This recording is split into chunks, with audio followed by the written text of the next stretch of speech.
Kaya tara, samahan niyo ako sa aking pag-release. Arat na, tuparin natin.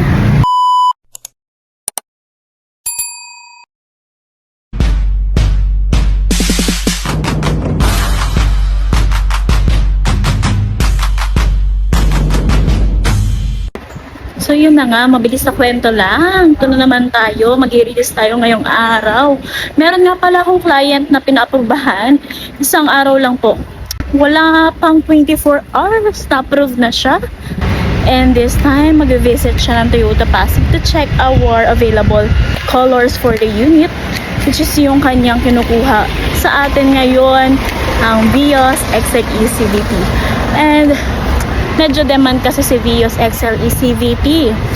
Guys, hindi porket sobrang daming unit na paparating, laging available, no? Available ang unit on hand namin na silver metallic.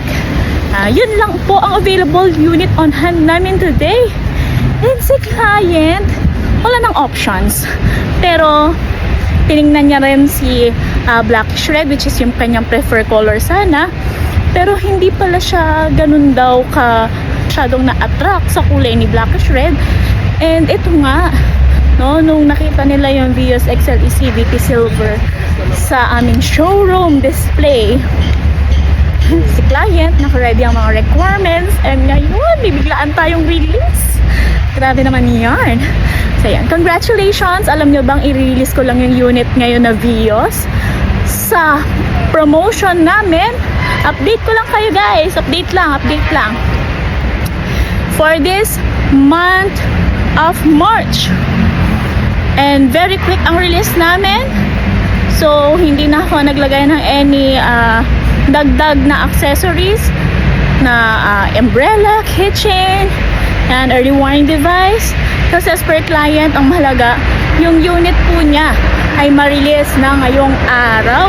At binigyan natin ng promotion si client para mas mabilis siya makapag-decide, no? For only 14,700 lang and 18,610 under Toyota Financial Services. Ipanggagrab ni client ASAP, i-endorse natin si client, tutulungan natin ma-activate ang kanyang unit within 1 month. So guys, ano pang hinihintay nyo? Kumuha na kayo, click nyo lang ang aking link sa baba, mag-fill out na ng form, and see you sa aking Facebook page para sa mga inquiries and concerns nyo po. Let's go! Apply na!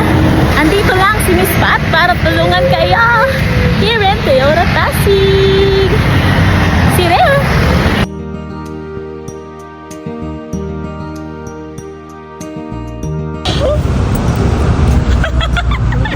Charo! Ganda! Diba? Oh. Ayun yung display kanina. Oh, ito na ngayon siya. This na siya.